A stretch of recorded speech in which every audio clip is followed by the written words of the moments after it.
Algo estranho que só a Bíblia pode explicar está acontecendo no rio Eufrates. Pense em onde você está agora. Considere o próprio chão sob seus pés.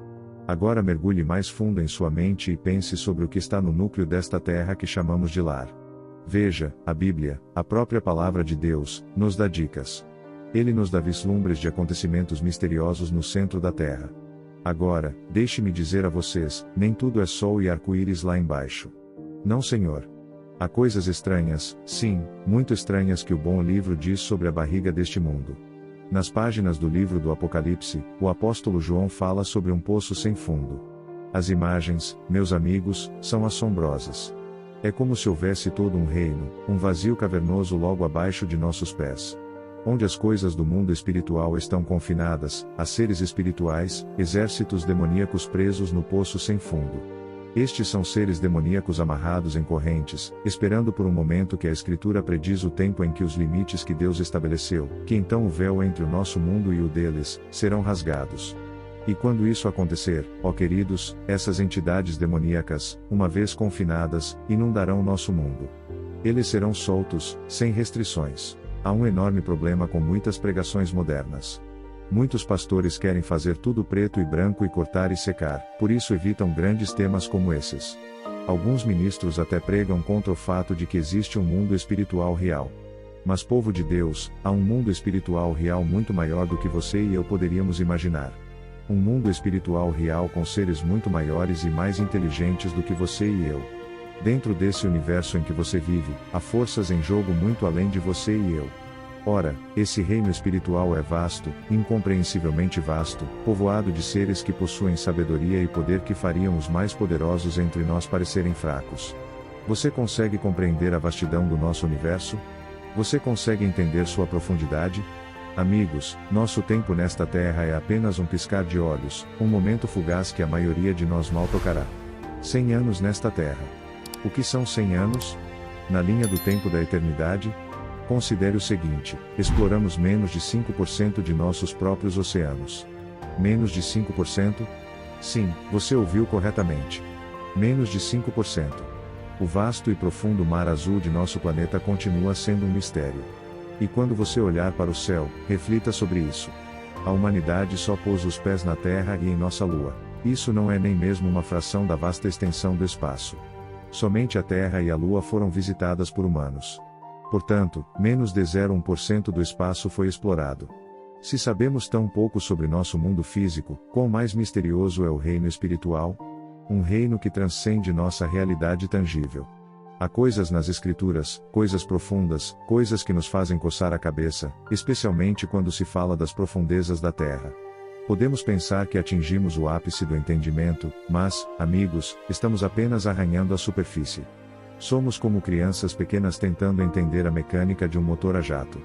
O orgulho humano nos leva a pensar que temos tudo planejado. Mas na grande tapeçaria de Deus, nosso conhecimento é apenas um fio. Portanto, antes de nos erguermos, achando que temos todas as respostas, vamos nos humilhar e reconhecer o pouco que realmente entendemos sobre a magnífica criação de Deus, tanto visível quanto invisível. Isaías 55, versículos 8 e 9.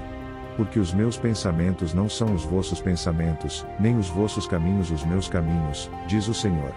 Porque, assim como os céus são mais altos do que a terra, assim são os meus caminhos mais altos do que os vossos caminhos, e os meus pensamentos mais altos do que os vossos pensamentos. O mundo espiritual, senhoras e senhores, é muito maior do que a mente humana. Muito, muito maior do que a mente humana. E essa Bíblia nos diz que existe um mundo espiritual real. Precisamos parar de tentar simplificar as coisas para a mente humana. A Bíblia nos diz que há coisas estranhas sob nossos pés. Apocalipse 9, versículos de 1 a 3. E o quinto anjo tocou a sua trombeta, e viu uma estrela que caiu do céu sobre a terra, e foi-lhe dada a chave do poço do abismo. E abriu o poço do abismo, e saiu do poço uma fumaça como a fumaça de uma grande fornalha. E o sol e o ar escureceram por causa da fumaça do poço. E da fumaça saíram gafanhotos sobre a terra, e foi-lhes dado poder, como o que tem os escorpiões da terra. No entanto, hoje não vamos nos concentrar no poço sem fundo e no grande exército que sai do poço sem fundo. Vamos nos concentrar no rio Eufrates. Apocalipse 9, versículos 13 a 15. Então o sexto anjo tocou a sua trombeta, e ouvi uma voz que vinha das quatro pontas do altar de ouro, que está diante de Deus, dizendo ao sexto anjo, que tem a trombeta: solta os quatro anjos que estão presos junto ao grande rio Eufrates. Assim, os quatro anjos que haviam sido preparados para a hora, o dia, o mês e o ano foram liberados para matar um terço da humanidade. A liberação dos quatro anjos no grande rio Eufrates marca um ponto de virada no livro das Revelações. As primeiras quatro trombetas foram um aviso, um chamado ao arrependimento e um convite para se voltar para Deus. Mas a quinta e a sexta trombetas foram mais severas, e seus julgamentos foram dirigidos especificamente contra aqueles que se recusaram a se arrepender.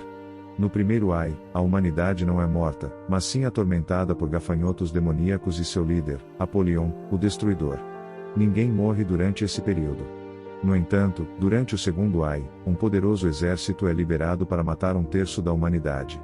De acordo com as Escrituras, quando a sexta trombeta soa, quatro anjos que estavam presos no grande rio Eufrates são libertados. Esses anjos foram preparados especificamente para esse evento significativo. Embora não saibamos quem os preparou, eles foram destinados a essa hora específica e a um propósito divino. Embora não se saiba ao certo se esses anjos são considerados maus, é provável que sejam anjos maus. Pessoalmente, acredito que eles sejam os anjos maus porque nenhum anjo santo seria amarrado. No entanto, independentemente de sua natureza, eles servem ao propósito divino. A razão pela qual esses anjos foram presos especificamente no rio Eufrates e não em qualquer outro rio não está explicitamente declarada nas Escrituras. No entanto, o rio Eufrates tem um simbolismo significativo em toda a Bíblia. Ela está associada a vários eventos e lugares significativos. Em Gênesis 2, versículos 10 a 14, ela está ligada ao primeiro pecado e à localização do Jardim do Éden. Em Gênesis 4, versículo 16, ele está ligado ao primeiro assassinato. O rio também é mencionado em Gênesis 14, versículo 1, onde está associado à primeira confederação de guerra, e em Gênesis 10, versículos 8 a 10, onde está ligado à primeira ditadura. Além disso, o rio Eufrates tem importância como um marco da Babilônia. A Babilônia representa o orgulho humano, a rebelião e a idolatria. Foi o primeiro grande império que perseguiu o povo de Deus. O rio também serviu como um recurso militar crucial, protegendo a cidade da Babilônia contra invasões. Embora o motivo exato para prender os anjos no Eufrates não seja explicitamente explicado, essas associações destacam a importância histórica e simbólica do rio em relação à rebelião, ao pecado e à oposição enfrentada pelo povo de Deus em toda a história bíblica. Apocalipse 9, versículos 16 a 19, o número do exército dos cavaleiros era de 200 milhões. Eu ouvi o número deles, e assim vi os cavalos na visão. Os que estavam montados neles tinham couraças de vermelho fogo, azul jacinto e amarelo enxofre. E as cabeças dos cavalos eram como cabeças de leões. E de suas bocas saía fogo, fumaça e enxofre. Por meio dessas três pragas, um terço da humanidade foi morto pelo fogo, pela fumaça e pelo enxofre que saíram de suas bocas. Porque o seu poder está na sua boca e na sua cauda, pois as suas caudas são como serpentes com cabeça, e com elas fazem mal. A descrição dos cavaleiros em Apocalipse 9, versículos 16 a 19, é de fato estranha e grotesca, apresentando uma imagem vívida de horror e destruição e uma conexão com o reino demoníaco. Alguns sugeriram que esses cavaleiros representam um exército natural de homens. A descrição peculiar poderia simbolizar a guerra moderna, com seus equipamentos mecanizados e armamentos avançados. É possível que João, em sua compreensão limitada, tenha usado esses termos vívidos para descrever a tecnologia de sua época. Entretanto, após um exame cuidadoso, fica claro que a descrição não se alinha com cavalos de guerra convencionais ou equipamentos militares modernos, como caças ou tanques. As imagens vão além do que pode ser atribuído à tecnologia humana. Portanto, uma interpretação mais segura pode ser entender que se trata de um exército literal de 200 milhões, mas não composto de seres humanos de uma nação específica. Em vez disso, significa um exército demoníaco invadindo a terra, mantido em cativeiro pelo Senhor até o tempo determinado, quando Deus lhes concede permissão para liberar seu poder destrutivo. Como afirmei no início deste sermão, há algumas coisas estranhas sob a terra. Essa interpretação se alinha com a descrição anterior dos gafanhotos demoníacos no mesmo capítulo. A ideia de um exército demoníaco se encaixa no contexto geral do Apocalipse e na guerra espiritual retratada em todo o livro. Ele enfatiza as forças do mal que estão sendo desencadeadas no mundo durante o fim dos tempos, trabalhando de acordo com o plano divino de Deus, e os estranhos espíritos demoníacos que estão surgindo na terra. Apocalipse, capítulo 9, versículos 20 a 21. Mas o restante da humanidade que não foi morto por essas pragas não se arrependeu das obras de suas mãos, para não adorar demônios e ídolos de ouro, prata, bronze, pedra e madeira, que não podem ver, nem ouvir, nem andar. E não se arrependeram dos seus homicídios, nem das suas feitiçarias, nem da sua imoralidade sexual, nem dos seus furtos. É realmente surpreendente que, apesar de testemunharem os eventos extraordinários descritos no livro do Apocalipse, incluindo o som de 7 trombetas, desastres naturais catastróficos, o tormento de gafanhotos demoníacos e a ascensão de Apolion, o Destruidor, as pessoas na terra permaneçam impenitentes. Seria de se esperar que tais ocorrências extraordinárias os levassem a reconhecer a gravidade de suas ações e a se voltar para Deus. Considere o som de 7 trombetas. Cada trombeta trazia um julgamento ou catástrofe diferente sobre a terra, servindo como um sinal claro da intervenção divina. Essas calamidades, como granizo misturado com sangue, uma montanha em chamas lançada ao mar e céus escurecidos, deveriam ter provocado uma profunda reflexão sobre seus caminhos pecaminosos. Mas os homens amaram as trevas em vez da luz porque suas ações eram más e se recusaram a se arrepender. Além disso, o tormento causado pelos gafanhotos demoníacos, com Apolion liderando seu ataque destrutivo, deveria ter abalado o coração deles e os levado a buscar misericórdia e perdão. A própria presença dessas forças demoníacas deveria ter servido como um alerta, expondo as trevas de seus atos e a necessidade de arrependimento.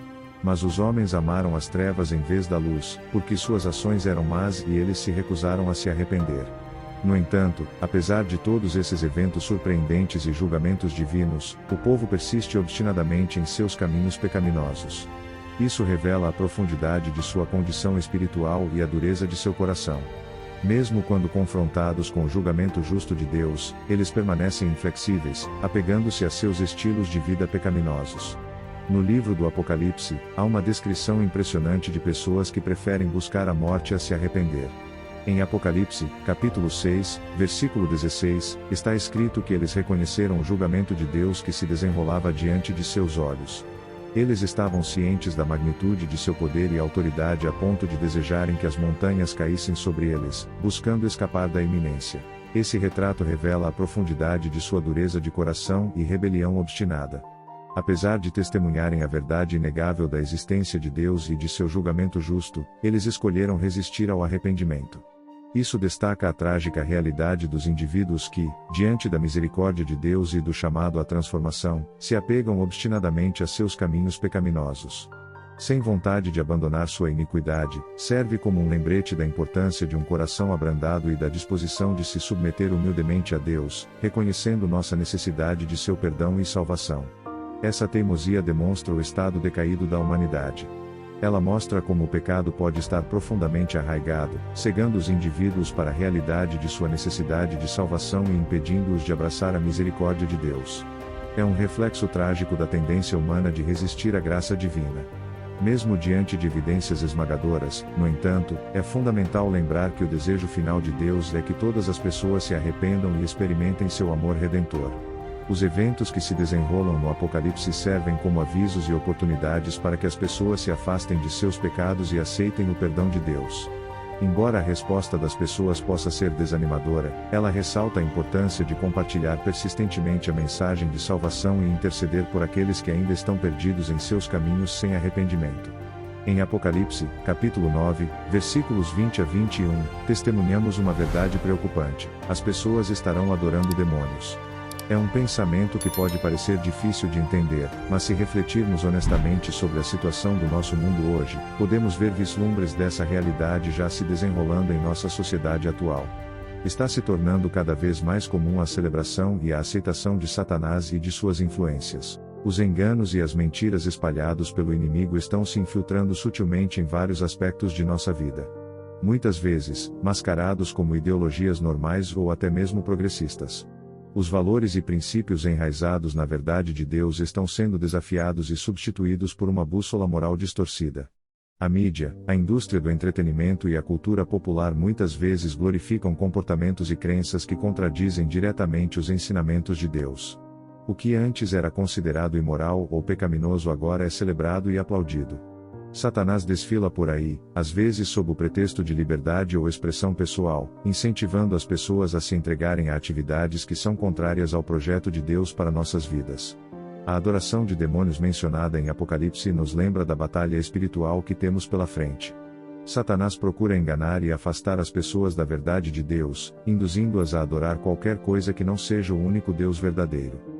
Isso pode se manifestar de várias maneiras, como idolatria, posses materiais, fama, poder ou até mesmo envolvimento em práticas ocultas que convidam à influência demoníaca. Como seguidores de Cristo, é fundamental sermos vigilantes e criteriosos. Devemos estar cientes das mentiras sutis e das influências do inimigo ao nosso redor. Nosso mundo pode estar caminhando em uma direção que abraça e normaliza a adoração de demônios, mas, como crentes, somos chamados a permanecer firmes em nossa fé e a ser uma luz em meio às trevas. Nossa tarefa é viver de acordo com a palavra de Deus, compartilhando a verdade e o amor de Cristo com as pessoas ao nosso redor. Não devemos nos conformar com os padrões deste mundo, mas ser transformados pela renovação de nossa mente. Romanos, capítulo 12, versículo 2.